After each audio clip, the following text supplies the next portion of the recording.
Então, primeiramente nós vamos começar pela parte de termoquímica e vamos tentar entender como que se dá essa termoquímica no nosso estudo. Bom, o primeiro conceito que a gente tem que entender é o conceito de entalpia. O que seria entalpia? Como eu coloquei aqui, é o conteúdo energético de uma certa substância. Então, quando eu digo conteúdo energético, é algo que está ligado à sua formação, ou uma energia necessária para que haja a sua quebra ou algo do tipo, tá certo? E essa energia geralmente é dada em forma de calor, que a gente geralmente trabalha aqui na termoquímica. Então, as unidades que a gente vai trabalhar pode ser dada em calorias, joule e seus múltiplos e submúltiplos. Por que eu digo múltiplos e submúltiplos? Porque além de calorias e joule, a gente pode também trabalhar com quilojoule ou quilocalorias, tá certo? Então, essas energias associadas a uma certa substância pode ser dada em diversas unidades diferentes, sendo as principais que a gente usa como citado, calorias e joule. Bom, existe uma forma para a gente converter esses valores. Esses valores aqui estão nesse quadro aqui, ó. Uma caloria equivale a 4,18 joules. Assim, da mesma forma, a gente pode relacionar com quilocalorias. Ou seja, 1 quilocaloria vai equivaler a 4,18 joules, tá certo? O que significa a diferença caloria e quilocaloria? Só para deixar claro. O K, que é esse prefixo, é sinônimo de 1000. Ou seja, se eu digo 1 quilocaloria, é a mesma coisa que eu dizer 1000 calorias, tá certo? Essa é a relação entre os dois. Então, para a gente converter de caloria para joule, de joule para caloria, basta a gente lembrar o quê? De caloria para joule, a gente vai multiplicar o valor por 4,18 e se a gente estiver convertendo de joule para caloria, a gente vai dividir por 4,18. Por exemplo, peguei o exemplo da água líquida. A água líquida ela tem uma entalpia de formação de aproximadamente 68,3 quilocaloria. Vamos tentar achar esse valor aqui em quilojoule. Para fazer em quilojoule, a gente tem duas formas basicamente de fazer. A gente pode, como a gente falou, de caloria para joule, ou quilocaloria para joule, a gente multiplica por 4,18. Então, para achar a entalpia em joule, basta a gente pegar o quê? 68,3 multiplicar por 4, tá certo? Se a gente fizer essa multiplicação, isso aqui vai dar 273,2 joules, tá certo? Depois pode conferir nessa calculadora. Ou tem uma outra forma também que a gente pode fazer, fazendo por regra de 3. O que a gente pode fazer? A gente sabe pela relação que o quê? 1 quilocaloria equivale a 4,18 joules, tá certo? Então, o que a gente quer descobrir? A gente quer 68,3 quilocalorias. Quanto que isso vai dar em joules? Basta a gente multiplicar cruzado, que vai dar no mesmo. Se a gente tiver 68,3 vezes 4,18, você vai encontrar o mesmo valor, 273,2 joules. Então, as duas formas é válida para você fazer essa conversão. Entendido isso, o que a gente vai muito utilizar é a chamada variação de entalpia. Como a gente está representando aqui, é o famoso ΔH. Que é o quê? Vai ser justamente a variação dos conteúdos energéticos das substâncias em uma transformação físico-química. Ou seja, quando a gente vai ter uma reação, por exemplo, vamos supor uma reação. Aqui, por exemplo, a gente tem o A reagindo com B, isso vai gerar dois produtos, C e D. Então, a gente tem isso daqui, nossos produtos, nossos reagentes. E aqui a gente tem os nossos produtos. Os reagentes juntos, eles vão possuir uma certa entalpia, ou seja, que a gente vai chamar de entalpia inicial, tá certo? E os nossos produtos, após eles reagirem, ao formar os produtos, eles vão ter também uma entalpia que a gente vai chamar, no caso, final, certo? Então, como que a gente pode calcular, por exemplo, o ΔH, ou a variação de entalpia?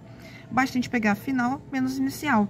Então, basicamente, numa reação química, é justamente isso. Por exemplo, o ΔH vai ser a entalpia final, que a gente vai chamar de HF, menos a entalpia inicial, que é o HI, ou seja, o HF vai estar representando a entalpia dos produtos e a entalpia inicial, a entalpia dos reagentes, tá certo? Então, é justamente isso que é a variação de entalpia. A gente pega sempre final menos inicial, quando a gente está trabalhando numa reação química. Diante disso, a gente tem as classificações das reações. as reações elas podem ter duas classificações. Elas podem ser endotérmicas ou exotérmicas. Vamos ver primeiro a reação endotérmica. A reação endotérmica vai ser a reação que vai absorver calor. Ou seja, a gente vai ter, por exemplo, uma espécie A vai reagir com a espécie B e ela vai absorver calor para ela poder gerar a espécie C. Ou seja, uma outra forma que a gente também pode definir, a gente já vai definir logo. Mas, o que a gente tem que entender nessa reação endotérmica? Se a gente absorve calor, significa o quê? Inicialmente, a gente tem uma certa entalpia, ou seja, que a gente vai chamar de HI. Quando a gente absorve calor, essa entalpia vai aumentar esse valor, certo? Porque ela vai estar recebendo mais energia. Então, a gente tem o quê? A entalpia final vai ser maior que a entalpia inicial, tá certo? Ou seja, os produtos vão ter maior conteúdo energético do que a gente. Então, quando a gente está vendo a fórmula, ΔH é igual a HF menos HI, se a entalpia final é maior, esse valor, consequentemente, vai ser um valor positivo, tá certo? Ou seja, maior do que zero. Porque o que está na frente está sendo maior do que o valor negativo, então a gente vai ter que a entalpia dessa reação vai ser um valor maior que zero, positivo. Então, outra forma que essa reação geralmente aparece é o quê? A gente tem A mais B gerando C e ao lado da equação vem escrito ΔH maior do que zero. Essa é uma outra forma também que a gente pode representar essa reação, certo? Uma outra forma também que pode aparecer, que é menos usual, é o quê?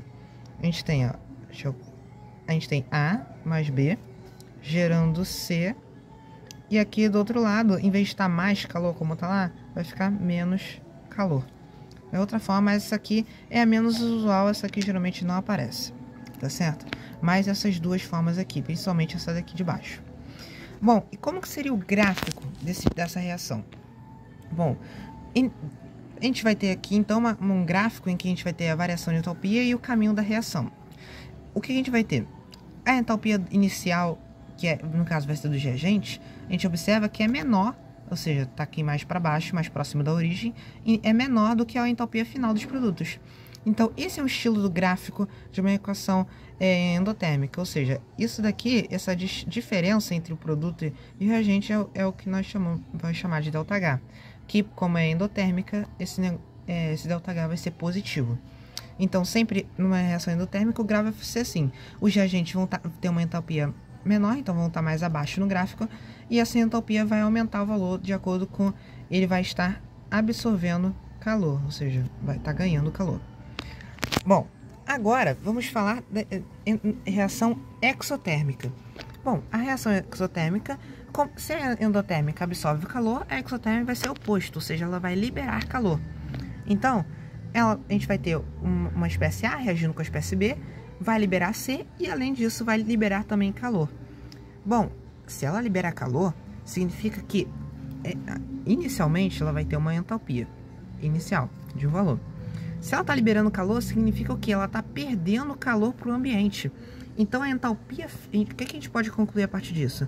Se está perdendo, então a entalpia final ela vai ser menor que a entalpia inicial. Então, quando a gente for calcular o ΔH disso, ou seja, ΔH, a gente sabe que é HF menos HI, o que a gente vai ter? Esse valor aqui da frente é menor do que esse. Se é menor, então o que significa? Significa que a gente vai ter um ΔH menor que zero, ou seja, um ΔH negativo. Vamos pensar em valores para isso ficar mais claro. Vamos supor que a entalpia inicial seja de, vamos dizer, 20 joules. Se ele vai perder calor, vamos supor que esse calor liberado, ele vai liberar um calor de 5 joules. Então, quanto que vai sobrar aqui de entalpia final? A gente vai sobrar de entalpia final um valor de 15 joules. 20 menos 5 vai dar 15. Então, se a gente observar, se a gente colocar na fórmula, o ΔH vai ser 5, vai ser 15, que é a entalpia final, menos a entalpia inicial, que é 20. Ou seja, 15 menos 20 vai dar menos 5 joules. Ou seja, vai ficar, então, 20, vai ficar 15 menos 20, o nosso ΔH. Então, 15 menos 20, isso aqui vai dar menos 5 joules, ou seja, um ΔH negativo. Então, isso mostra que vai ser liberada energia para o ambiente que a reação está. Então, isso caracteriza uma reação que a gente chama de exotérmica. Uma outra forma, diante disso, de aparecer dessa mesma reação aqui genérica, seria o quê? A gente tem A mais B gerando C, e aqui ao lado ΔH menor que zero. Ou outra forma também seria A mais B, e aqui menos calor, perdendo calor, isso vai gerar a espécie C. Bom, como que isso daria de forma gráfica? Bom, se na outra o reagente ficar mais embaixo, agora vai ser o contrário. Ou seja, inicialmente o conteúdo energético do sistema é altíssimo, ou seja, está lá em cima no gráfico. E conforme a reação vai se processando, esse sistema vai perdendo calor por ambiente. Então, isso vai gerar os produtos com baixo conteúdo energético. Então, lembrando, essa variação aqui vai ser o nosso ΔH. Ou seja, a gente observa que a entalpia inicial é maior que a entalpia final. Então, isso prova que esse valor, esse aqui, é negativo. Tá certo? Então, basicamente isso. Na lista não tem muitas questões envolvendo esse assunto, então eu peguei algumas principais que eu joguei mais importantes.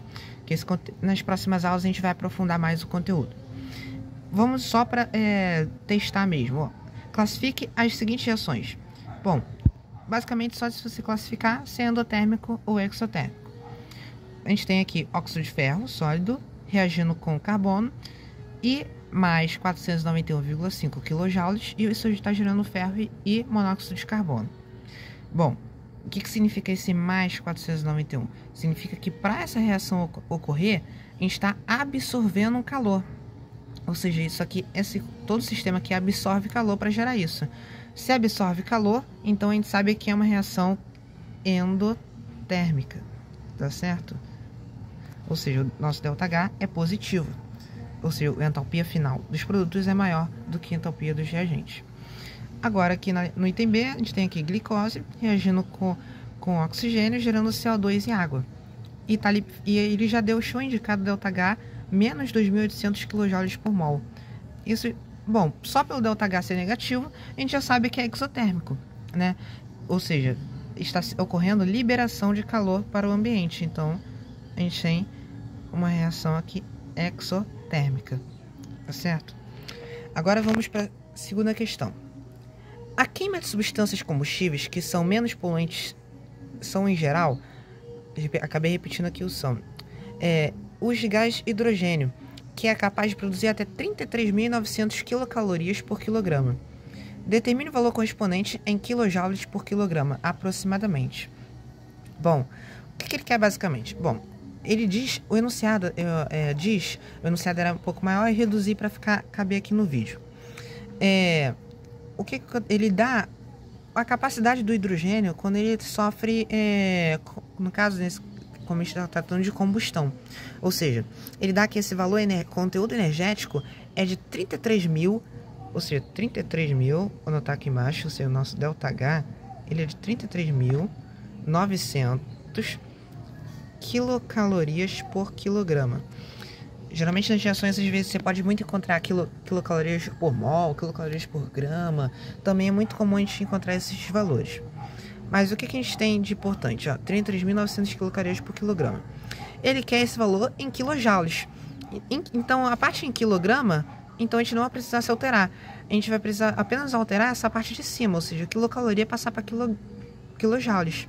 O que a gente sabe? A gente sabe que 1 quilocaloria equivale a 4,18 quilojoules. E a gente tem 33.900 quilocalorias. Isso vai corresponder a quantos quilojoules? Bom, basta a gente fazer a multiplicação, ou seja, 4,18 vezes 33.900. Esse valor vai dar, aí, se você fizer na calculadora, vai dar aproximadamente, na verdade, não aproximadamente, vai dar exatamente 271.200, nesse caso agora, quilojoules, tá certo? Então, na questão original que é da lista, ele dá as alternativas para você. Então, e a alternativa que mais se aproxima com esse valor é a alternativa que indica a opção que é 272.000 quilojoules. Essa seria o valor aproximado, que na lista é a nossa alternativa D, tá certo?